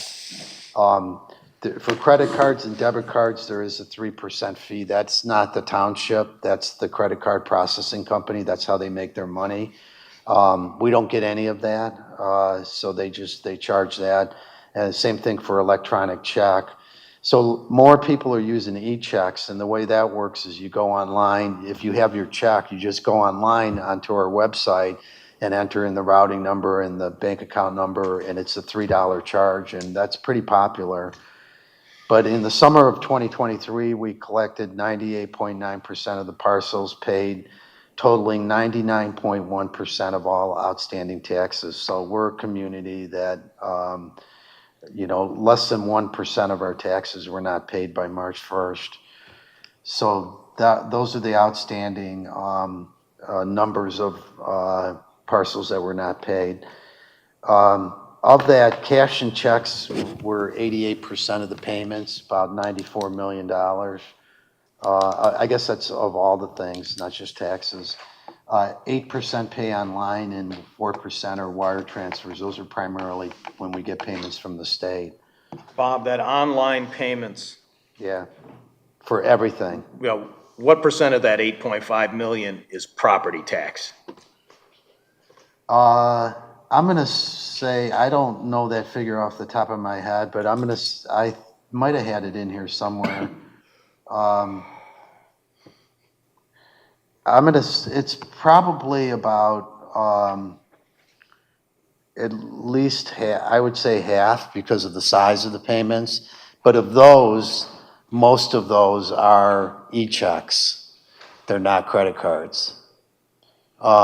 There's not that many that pay by credit card because of the 3% penalty. So if you got a $5,000 cash bill, or tax bill, that's a $150 fee for to pay by credit card, so that gets pricey. So I'm not gonna go through all these, but what this is it's a calendar of, as I said, what's interesting, an interesting characteristic of this role is that it is wash, rinse, repeat. And there's a 12-month calendar, and these are the things, these are not the daily activities that I outlined before, but the special things that have to be done in each month of the year. And so as you can see, there's a lot of regulatory filing. There's a lot of math. Nobody warned me about that. But, my life is spreadsheets. But these are set like kind of some of the things, the regulatory files and the stuff that happens in the monthly calendar or the annual calendar. And this is something I just built over the last 2 years I've been in the job. So here's some fun facts. As my dad used to say, what did you do with the money I gave you last year? Where do our taxes go? They go primarily to education. For every, up in the upper right-hand corner, what this is saying is that of the $100 million, or I'm sorry, the $90 million in taxes we collected, 50 million of that goes to education between the RESA, the Plymouth Canton Schools and the State Education Fund. 50 million of the $90 million we collect is for education. 14 million it goes to the township, or I'm sorry, 14.9 million goes to the county, 12 million goes to the township, 3 million we contribute to the library, 2 million to the Wayne County Jail, 1.7 million to Parks, Arts, and Zoo, and that these numbers are just broke down, different ways, but essentially. Aren't they about the same per, isn't it 0.2 or 0.25? Sorry, what's the question? Each one of the parks, the art, and the zoo, what is the percentage? What's the millage? Is Wayne County Parks in that parks number? Yeah, so Wayne County Parks 0.25, right? is 535,000 of that. And then here on Clinton Metro Parks was 450,000. Right. The Art Institute was 430,000, and the zoo is 217,000. I see it down there, right. Yeah, so that's what we contribute in Plymouth Township. Right. But it's interesting, where do the taxes go? They primarily go to education, and education and local government, and the rest is, falls off considerably. Sure. So we had 304 out of roughly 9,500 metered parcels that did not pay their water bills by October 1st, and then they went on they were placed on the winter taxes. That's with that total includes the 35% penalty? That includes the penalty. No, that did not include the penalty. That was the raw number. So what's also interesting is between September 15th through the 30th, so after the 14th, we collected $1.8 million, 251 payments. So we still get a lot of stragglers, and unfortunately, You know, a lot of that comes in the mail. One of the things to underscore, it says on the tax bills, is that it has to be received by the due date, not postmarked. And so sometimes people will drop it in the mail, and, you know, they call, and I'm empathetic, but state law says I have to charge the penalty. It's just 1%, in that 2-week period until the end of September. But, you know, when somebody was arguing with me once, he said, I drove it to the post office, and I said, well, you live closer to Township Hall. It would have been quicker to just drop it in our box and drive it to the post office and mail it. One thing that I did point out was that we process all the payments the day we receive them. So we get the mail every day, we get the Dropbox twice a day, and we don't hang on to anything, you know, for a day or 2 or 3 days. We process it that day and we close out that day. Next slide I wanted to talk about was savings and investments. You know, I'm taking a lot of credit for having the good fortune to be responsible for the investments in a period of time in which, you know, it's very lucrative. So you can see what happened in 2022, before the interest rates began to rise. We collected a total of $277,430 in interest payments across all of our funds. In 2023, that number went up by a factor of almost 7. So we earned almost 7 times the interest in 2023 that we did in 2022. We went from $277,000 to $1.753 million. And what you have to realize is that the banks are paying that to us, which means that we, the public, are paying the banks more. And so it's not free. There's no free lunch. Yeah. It's actually costing you, the taxpayer, more money for us to get that. Yeah, but we're on track again this year. The first 2 months of this year, we've done really well. So the rolling 12 months is 1 point. The last column over here says what, at the end of February, what was the total for the previous 12 months on a rolling basis, and it was almost $2 million in interest. So we're governed by MCL 129.91, which authorizes the investment policy, but you know, we can't buy Bitcoin. We have a limited number of instruments in which we can place our investments. And one of those is called MyClass, Michigan Cooperative Liquid Asset Security System, which is it's basically an instrument which is used by municipalities across the state. We've used it, it pays very well.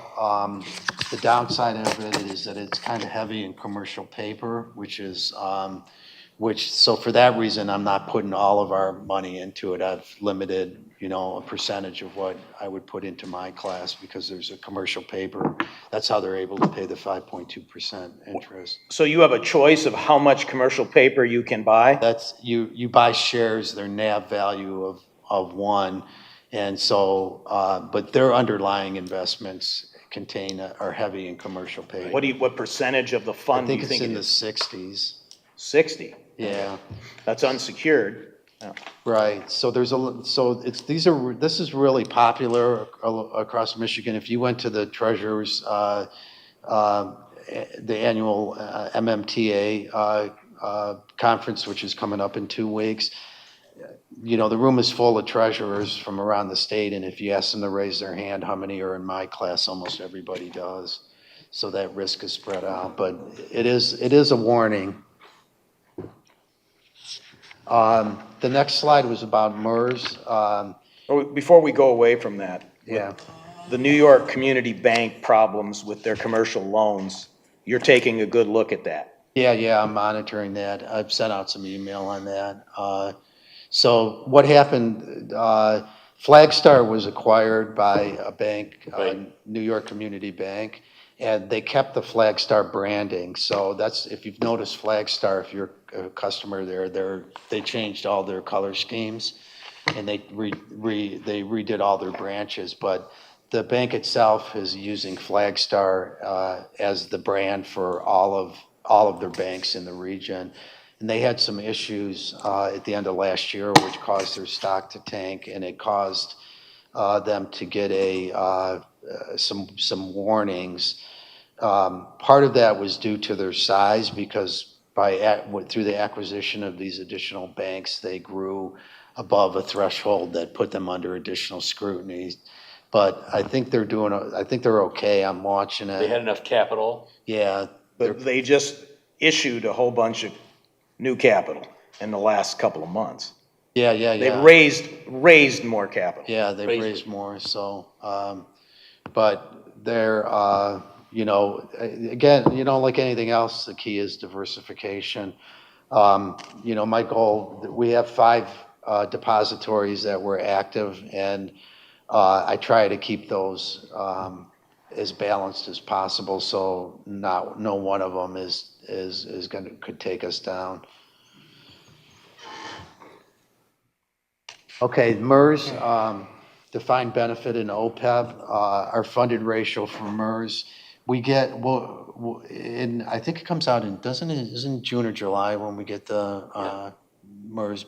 I mean, the actuary? Yeah, the actuary report. That's every 2 years, isn't it? No, it comes out every year. Every year. But it's delayed. It's a delayed, July or something. So the most current we have is December of '22, which is 71%. So the message here is that from 21 to 22, our funded ratio for our retiree pension dropped because of the market conditions in '22. But the expectation is we would see that go back up once we get that actuary or that pension report this year. The median statewide is about 78%, but 80% of the communities statewide that are underfunded are under 20,000 in population. Yeah. So it's the small ones that promised pensions, 30 They couldn't years ago, afford. and now they can't pay them off. That the problem, where the funding problems are. You estimate the projection still is by end of 2027 or 2028, our obligations will have been met for MERS. For pension. Yes, that's Yeah. MERS pension. Yeah, that's the target. So this next table shows you the funded ratio based on different valuation assumptions. Yeah. OPEB, we talked about that before. We're at 29%. We did make the $250,000 contribution that this board authorized in 17, was it? That we're going to have that. This is the last year that resolution was authorized for. And I made that contribution about a month ago or so. Delinquent personal property was the next category. It used to be an up to 80,000 exemption. Now you can get a $180,000 exemption. So probably the most frequent call I get from businesses is that I didn't get a bill this year for my personal property tax. What happened? And what happened is they went to zero. Yeah. So, which is good because everybody hates the personal property tax. You're welcome. That's what I voted for in Lansing. Okay. We talked about these once before, and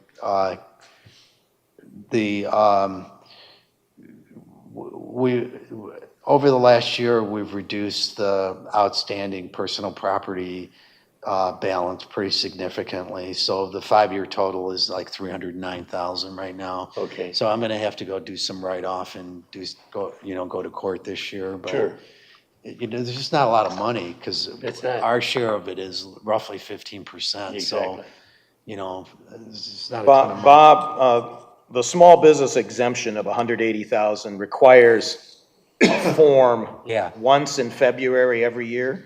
I believe it's once now, and now if you don't do that, you get an assumption, and you could get some people ignore that notice. Yeah. And I guess we need to educate people that they're really doing damage to themselves by not completing it, because then there's an imputed tax that's calculated. And I've had a couple of those. The guy called and he says, I'm a small business. My accountant didn't know anything about this personal property tax, and my landlord said, ignore the bills. What? Said, sorry, Couldn't have been much dude, of an accountant. Not much. I said, you need a new accountant. Yeah. Yeah, because there's no tolerance on that. If you don't file the forms properly, you can't claim, Right, yeah. you can't beg for forgiveness. There's zero tolerance under the state law. So how can is there any way to better educate people, or they just? Pain. I think. Because people are very suspicious, small businesses, oh, I got this letter, I'll just ignore it, and they think it goes away. Yeah, it's not as bad. When you look at and I can share the tables with you. I have a spreadsheet that shows all of the outstanding personal property tax by year for the last 5 years. I've compiled it into a spreadsheet. And there's not that many unique entities. So that's the same, small business didn't pay for 3 years. They just ignored it, right? But if you look, the number of unique entries in that list is getting smaller every year. Right. And so I don't think it's really a problem. I don't think people are ignoring it. If they don't understand it, they call and then I take them through it. Here's something interesting. The top 15 taxpayers are, DTE is our number 1 taxpayer. So, and consumers is number 4. So when we complain about them, we got to remember they pay a lot of taxes in this township. But running through the list, Bosch, Pulte Family, Amazon, Adient, I forgot, Prime Real Estate Holding Company. Who is that again? I'm forgetting who that is.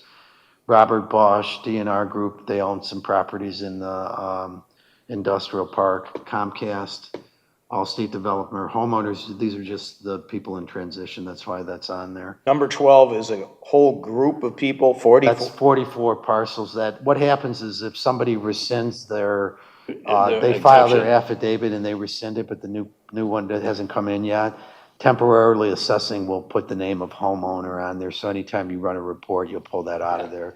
So that's just a non-important Kind of a placeholder, kind of. Yeah, that's why there's 16 on this list, but you can see who they are. So with Wabasto, that also includes the tax abatement? That's factored in there, or is that pre-abatement? Yeah, this is what they actually paid in taxes, so that's factored in here. Okay, I think I got just 2 more slides left, and then we can go home. The question has come up about what debt do we have that's outstanding. So Township Hall will be paid off in 2025. It's got about $1 million left, and we pay $500,000 a year. The bonds from 2013, which were used to build the pavilion at Township Hall, or at the park, and a couple other things, that'll be paid off this year. The tax refunding bonds. I don't know what that is. What does that mean? In 2017, it should say refinancing. That was a refinance. The refi that we did. Yeah. What did we refinance? Was it water related or sewer? A bunch of stuff from previous years, I think. Yeah, we consolidated. It was a consolidate, yeah. So the overpass is in that number, that 2017? Because might be. That was $1 million. It might be. Was that, what year was the overpass? 2008, 7 or 8? 7 or 8, yeah. Yeah. It was completed in 8, but it means we probably borrowed the money in 7. Yeah, that's probably still in there. That was all the refunding's a typo. It should say refinancing. And then the ladder truck and the dispatch equipment 24. So the message here is that we've got about $3 million in debt, which is really, Nothing. really low. I mean, That's good. we're basically a debt-free community, especially with these other ones being paid off this year and next year. And like when I spoke to our bond counsel, it's been several years now. I mean, I'm thinking maybe since 2017 when we did the refi. So we are, right now, we're a AA plus, but his attitude is it will easily be a AAA, which is the highest bond rating for a municipality. Part of that is the fact that we are, like I keep saying, we're a very lean operation, and we're not carrying very much debt, and so much of this is going to drop off within the next Couple years. couple years. It's an even better scenario. Yeah, we'll be down to $2 million in debt, which is, That's amazing considering It also is. our fund balance and everything else, which I think is now 8 million, so. and especially, the state, some of the communities that were underfunded in their OPEB, the state bailed them out, and because we were responsible, we didn't get a bailout. Like Westland got a huge bailout. I know they did, it was enormous. The last slide is some facts, frequently asked questions. I get this one a lot. AARP says, ask if there's a senior discount. There's no such thing in Michigan. So I do hear people say, my cousin lives in Livonia and they give a discount for seniors. Might be on fees, but you couldn't give a senior discount on Wayne County's taxes. They wouldn't care for that. But I get that question at least 10 times a tax season. Taxes must be received by the due date. I've already covered the mail. And understanding SEV and taxable values is something that I have that conversation a lot. And it's really, when people don't get their head around it, they shouldn't feel bad because it's really complicated. But those are the most asked questions, and that's about it. Okay. I got a question, Bob. Now, we've talked about property foreclosures, and I always get a list every year the county has to send us a list of properties that are going through foreclosure. I know some years we've had 0, but I mean, over the last couple, since you've been treasurer now, what trends are you seeing in that respect? Like 2 or 3. Yeah. We have right of first refusal when they seize property. We can buy it, and a lot of distressed communities do that as like a land bank kind of situation. Sure. But we get, I think last year we had, I don't think we had any that they actually seized. I think they. We have several property owners who chronically get on the list. And then redeem themselves. It's a very expensive way of paying your taxes. Yeah, it is. But they use it as I'm not one to judge. a cheap loan. It's not cheap. Yeah, for a commercial loan. I'm not one to judge somebody else. I don't know their situation. I have a question about the 2023 sidewalk replacement. Yeah. When will those invoices be sent out? So soon. What is happening, there's 2 things with that. One is that the contractor is completing the punch list items since the weather has gotten warm. And they're supposed to be completed with the punch list within a matter of weeks. And then once they are, then we can bill. We do have a situation where we're going to have to absorb some of the costs because of in the model, the assumption is that 5 to 7% of the people will opt out. And so the upfront costs goes up. Are divided over. So the engineering is spread over a smaller number of flags. 25% opted out. It was a big group in Trailwood that hired their own. They got the engineering work from the township for free, and then they hired their own contractor. There's like 25%. So So that's going to impact our SAD fund. We'll figure Well, something that'll out. be absorbed by the remaining individuals. Well, I don't think we can do that. I don't think that would be right. You have a 10% window, right? Tolerance? Is that right or not? Not on sidewalks. Not on sidewalks. There's no That's on 10%. SADs. All right. Okay. Okay, thank you very much, Bob. That was very thorough, and you're doing a great job. I know you were thrust into this position, and you've done a terrific job for us, so thank you very much. And thank you to your staff, too. They're very wonderful people to work with. Yeah, they're friendly. Yes. That's my number one requirement is that people get treated well when they walk in the door. I don't want anybody to have a bad experience. Okay. All right, we're going to go back to public comment.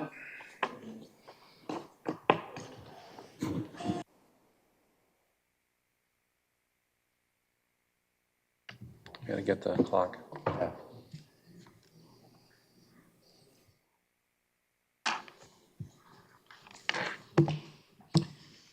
Hello, my name is Daniel Callahan. Been in the township for 23 years. Today I received in the mail this political brochure from Mr. Heisey. At this time, I take issue with the last attack item on the brochure against Mr. Kermey. It states, supported alt-right anti-government groups support Mr. Kermey. The term alt-right is a far left phrase used by the groups in the Democratic Party to generate anybody who has an opinion opposite of theirs. The mention of his supporters being anti-government groups is outlandish.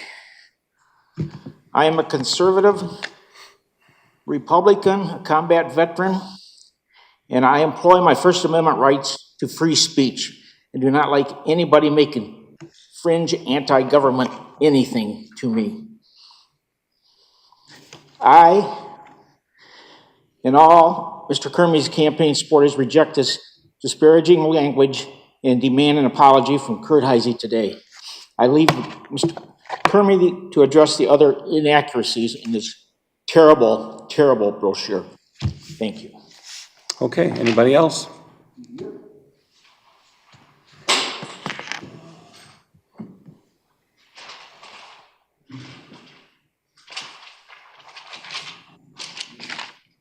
I picked up this flyer in the back of the room. I'm Dwayne Zantop, by the way.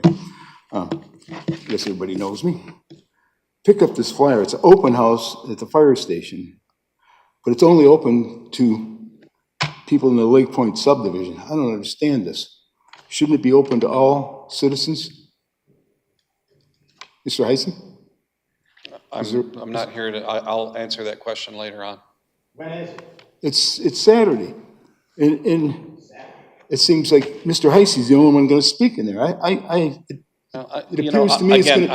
I'm going to. Excuse me, it's my turn. Well, no, you're mentioning my name. Excuse me, it's my turn. Okay, guess I won't answer. Okay, let me finish, then you can talk. No, okay. It appears that it's a political event. What are you laughing about? It is, isn't it? I'm sorry, sir, I'm just going to let me look finish straight now. ahead, not offend you. It's another political event. You're going to go in there. Now, I think all the trustees should be able to be there, the public. I'm going to show up. You can call the police on me if you want to. It's not fair. It's not fair at all. Thank you. Okay. Oh, do you want to say something? No, I'm not at this time. Okay, we're gonna, anybody Wait a minute, else? come on, Public comment? Okay. All right, let's start off with board members. Before we do that, I know our fire chief is here, and I thought red was your favorite color in the fire department. Why are you wearing green tonight? Evening, board. No, Bob, this is not because my daughter's going to Michigan State next year. Go green. Oh, go green. Go white. Yeah. As you're all aware, we lost Town Chief Chris Mack in 2023. And Chris died because he was waiting for a heart on an organ donor list.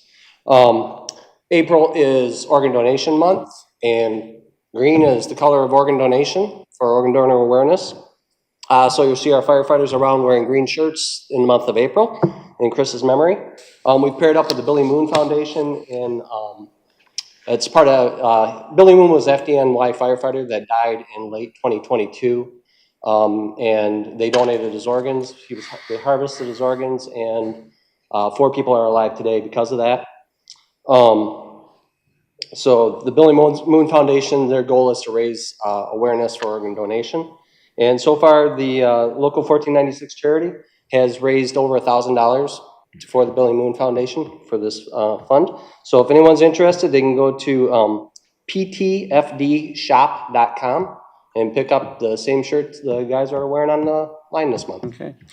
Chief, I got a question for you. Is there an open house somewhere this weekend? This Saturday at Station 2. Okay, from when to when? 10 to 2. 10 to 2, and the purpose is just to introduce residents to Station 2 and Yep, give them free tours, and you might even have some It's not going donuts. to be the same level as our Yeah. fall open house, but it's come in and Yeah, I see the mean, we've had a station. lot of questions about Station 2 and how its functionality. And if you've been to the open house at Station 1, you can see the difference between a station built in 2006 and a station built in 1996. So an email invite is in our mailbox? I haven't looked. It's, No? I don't This is know, public knowledge. So it's not in our mailbox? 10 to 2. 10 to 2. 10 to Yeah. 2. Chief, and we just had another longtime fireman pass away just recently. Yes, we did. Chuck Van Vleck. Yes. Retired in, 2005, I believe. Our condolences to his family. I remember him for many years ago when I When are was the a police services? They officer. were already, like last 2 weeks ago, I believe it was. Yes. Yeah, it's been a minute since he passed away. He was in his, I think, middle to late 80s. He was 85, I believe, yes. Okay, yeah. Yeah, I remember him well. Yep. Our condolences to his family. Thank you. All righty, thanks, Chief. Let's go around the horn. Mr. Stewart. All set? Okay, Bob, you've talked enough tonight, eh? I talked enough. Jerry? Again, thank you everyone coming out tonight. And Bob, thank you very much for a very well detailed report. We really do appreciate the work that you've been doing, and you and your staff. So thank you very much. Thanks. And hope everyone got to enjoy the eclipse. Yeah. Have a great evening. Okay, Audrey? Yeah, I just wanted to say the same thing that Jerry just said. Thanks, everyone, for coming out and letting us know your opinions. And Bob, great report. I said that last time as well. And you just really have given this a step up, this department. No offense to the last treasurer, but it seems like we get a lot more information and understandable information. Thank you. Okay. Mr. Kermy? Nothing. Okay. So, next board meeting is scheduled for April 23rd, but right now, we are still awaiting some kind of suggestion on what we call the Vic Tanny's site. We're looking at different options with the attorneys. Really, the ball's back in their court, and we'll entertain whatever they want to give us, but the sticking point is, how do we resolve the legal impediments on that parcel while we want to limit some of the items that are on there, specifically car washes and auto shops and things like that. So we're trying to accommodate our desires, but do it in a way that's legal and that does not conflict with the current consent agreement. What is that goes back. motivating this? Well, the problem is that we've got this parcel over there. It's the Applied Fitness location, and when that was back in the day, when that was a Vic Tanny, it was a very controversial project, and they were denied by the board, and this was in the early 1980s, early 80s, mid 80s, and they were denied by the board, and they sued, and so we entered into a consent agreement with Vic Tanny, and unfortunately, that consent agreement is still running with the land.